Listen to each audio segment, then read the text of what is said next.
friends, today we want to learn second number poem from section second. Name of our poem is Indian Weavers and it is written by Sarojini Naidu. So let's look at the first activity in icebreakers.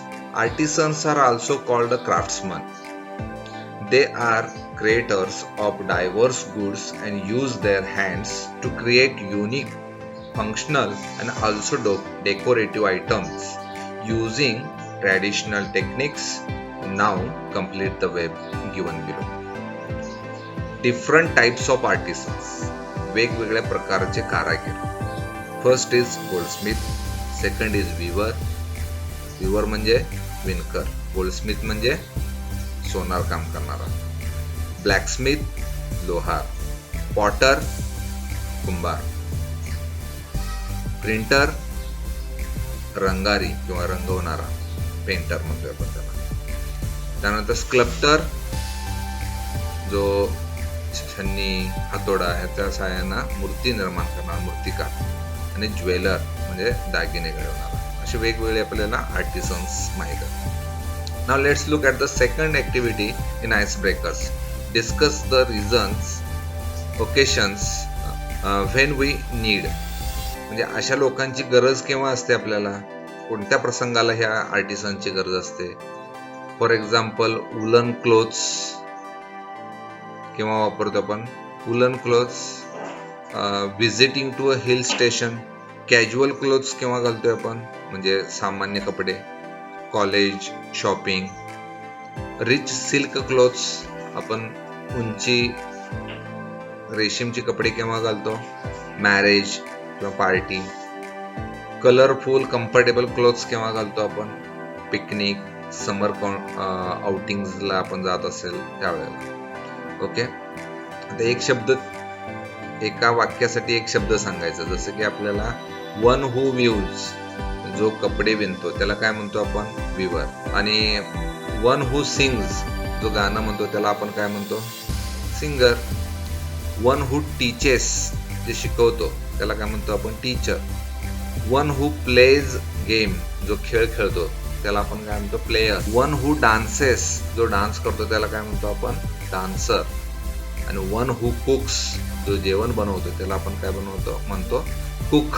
किंवा त्यानंतर पुढची activity आपण बघूया. We have often seen the pictures of Gandhiji spinning on his charkha. आपण चित्र पाहतो की गांधीजी चरखावर काय करत आहेत, सूत कताई करत आहेत. Discuss the reason behind this, त्याच्या मागचं कारण सांगा.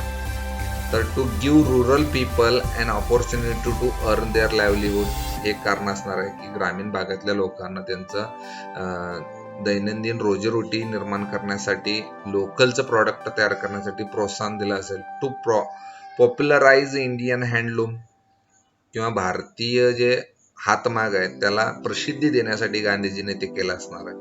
To encourage cotton industry, cotton इंडस्ट्रीला इन्क्रीज करण्यासाठी सुद्धा ते दिलं असणार आहे, म्हणजे सूत उद्योग जो आहे त्याला. To motivate and promote creativity among common man, म्हणजे सामान्य माणसांच्या मध्ये जे काही क्रिएटिव्हिटी असते, सृजनशीलता, त्याला प्रोत्साहन देण्यासाठी गांधीजींनी असं केलं असेल, म्हणून ते चित्र तसं असेल. पुढची ऍक्टिव्हिटी, name some tools used by the weavers. म्हणजे विणकर आहेत ते कोणकोणते साधन वापरतात, आपलं माग कापड विणण्यासाठी यंत्रमाग वापरतात, loom. Second is weaving yarn, विणलेलं सूत. विविंग नीडल, ते सूत विणण्यासाठी निडल असते. निडल म्हणजे सुई वगैरे असेल, किंवा आपल्याकडे यंत्रमाग असेल तर तो धागा जाण्यासाठी एक काय असतं, शटल असतं, शटल. त्यानंतर बघा, name some types of yarn used by the weaver. वेगवेगळ्या प्रकारचं सूत कोणकोणतं वापरतात त्यांची नावं सांगा असं म्हटलं. पहिला आहे लिनन. लिनन म्हणजे जूट, आपण तागापासून बनवलं जातं. सिल्क म्हणजे रेशीम आहे. कॉटन, कॉटन म्हणजे काय, सुती. आणि नायलॉन म्हणजे पॉलिस्टर असतं, नायलॉनचं. These are yarn used by the weavers. Okay, now let's look at the introduction of our Sarojini Naidu. Sarojini Naidu was born in 1879 and died in 1949. Sarojini Naidu was a political activist, feminist, and the first Indian woman who became the president of Indian National Congress. She was an important figure in India's struggle for independence. Sarojini Naidu's work as a poet earned her the sobriquet of Nightingale of India. Later, she became the governor of the United Province in 1947, becoming the first woman to hold the office of the governor in independent India. Indian Weavers is a short poem. Indian Weaver is a short poem where the poet talks about the three types of garment that the weaver weave at three particular times of a day. Each stanza of the poem represents three important events of human life. Birth is the important life. Birth is the important event of the human life. Second is adulthood, means young, and third is old age. The color mentioned in the stanzas are very significant as they indicate the moods related to the events. Okay, now let's look at the first stanza from our Weavers weaving at break of day. Why do you weave a garment so gay, blue as the wing of the halcyon wild? We weave the robes of a newborn child. ह्या स्टांजाचा अर्थ असा आहे, weaver weaving at break of day. Break of day म्हणजे पहाटेचं विवर काहीतरी विणत आहे. मग कवयित्री त्याला प्रश्न विचारते, why do you weave a garment so gay? इतकं छान असं आनंदित असं कपडे किंवा कापड तू काय विणत आहेस? आणि ते कसं आहे कापड? ब्ल्यू, निळ्या रंगाचं आहे. As the wing of a halcyon wild. Halcyon म्हणजे हंड्या पक्षी, म्हणजे आपण त्याला इंग्लिशमध्ये समानार्थी शब्द आहे किंगफिशर. तर त्याचा जो निळा रंग आहे त्याच्या पिसांचा किंवा त्याच्या पंखांचा, त्याच्यासारखं सुंदर असं तू कपडे कशासाठी विणत आहेस? तर तो विवर उत्तर देतो, we weave the robes of a new born child. आणि आम्ही ते कापड, रोब्स म्हणजे वस्त्र, कुणासाठी विणत आहोत? तर नवीन जन्माला आलेल्या बाळासाठी. म्हणजे या ठिकाणी कवित्रीनं कुठला रंग वापरलेला? ब्ल्यू. आणि ब्ल्यू रंग, निळा रंग काय आहे?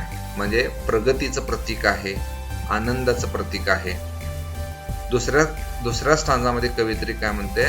Weavers viewing at fall of night. Fall of night म्हणजे इव्हिनिंग, संध्याकाळ. संध्याकाळची तो विणकर कपडे विणत आहे, कापड विणत आहे. परत कवित्री त्याला प्रश्न विचारते, why do you weave a garment so bright? आणि इतकं शुभ्र असं तू कापड का विणत आहेस? आणि ते कापड कसं आहे? Like the plumes of a peacock. मोराचं जे पीस असतं, त्या मोराच्या पिसामध्ये जसं ते चमकदारपणा असतो, म्हणजे सॉफ्टनेस असतो, सॉफ्ट फेदर, त्याला प्लम म्हणतात, soft feathers. Purple and green. आणि रंग कोणता वापरलेला आहे? पर्पल अँड ग्रीन, निळा रंग आहे, जांभळा रंग आहे. हे तू का वापरत आहेस ह्याच्यामध्ये? तर तो उत्तर सांगतो, we weave the marriage veil of a queen. आणि आम्ही राणीसाठी काय करत आहोत? एक विवाहाचं वस्त्र विणत आहोत. म्हणजे आपण विवाहाच्या वेळेला जे काही कपडे असतात त्या पद्धतीचे कापड आम्ही विणत आहोत असं तो सांगतो. म्हणजे ह्या ठिकाणी ग्रीन, पर्पल हे अडल्टहुडचं आहेत, म्हणजे संध्याकाळ सांगितलेले आहे, म्हणजे ब्रेक, फॉल ऑफ नाईट सांगितलेलं आहे. म्हणजे इथं अडल्टहुडचं वर्णन केलेलं आहे. म्हणजे मॅरेज हे अतिशय significant in the life of human. तिसरं जे सांगितलेलं आहे त्याच्यामध्ये काय केलेलं आहे? तिसऱ्या स्टांजामध्ये weavers weaving solemn and still. Weaver जो आहे अतिशय शांत, स्तब्ध होऊन काय करताय? एकटाच आपलं ते कपडे विणत आहे, जे धीर गंभीर झालेले. He become very serious. What do you view in the moonlight chill, आणि चंद्रप्रकाशामध्ये आणि कडाक्याच्या थंडीमध्ये तू काय विणत आहेस, असं कवयित्री प्रश्न विचारते. तर तो व्ह्युअर आहे तो सांगतो, white as a feather and white as a cloud. आम्ही काय करत आहोत, म्हणजे कापडाचं वर्णन या ठिकाणी कवयित्रीनं त्याला विचारलेलं, white as a feather and white as a cloud. म्हणजे एखाद्या पिसाचा जो रंग पांढरा असतो तसं, आणि एखाद्या ढगाचा रंग जसा पांढरा असतो तसं तुम्ही कशासाठी विणत आहात. तर तो उत्तर देतो, we weave a dead man's funeral shroud. आम्ही मेलेल्या माणसाच्या कफनसाठी कापड जे असतं ते विणत आहोत, असं सांगतो. म्हणजे ह्या 3 स्टांजामध्ये कवयित्रीनं काय केलेलं आहे, 3 प्रकारचं इव्हेंट सांगितलेला आहे. एक म्हणजे डे, ब्रेक ऑफ डे म्हणजे पहाट, डॉन ऑफ डॉन, आणि दुसरा आहे फॉल ऑफ नाईट म्हणजे इव्हिनिंग, आणि तिसरा आहे मूनलाईट चिल नाईट. आणि त्या तिन्हीमध्ये काय सांगितलेलं आहे, जन्म, त्यानंतर अडल्टहुड म्हणजे तारुण्य, तिसरा आहे डेथ, मृत्यू. तिन्हीचं वर्णन कापड विणण्यामध्ये, म्हणजे भारतीय विणकर कसे विणत आहेत हे कवयित्रीनं सोप्या शब्दामध्ये सांगितलं आहे. Thank you very much.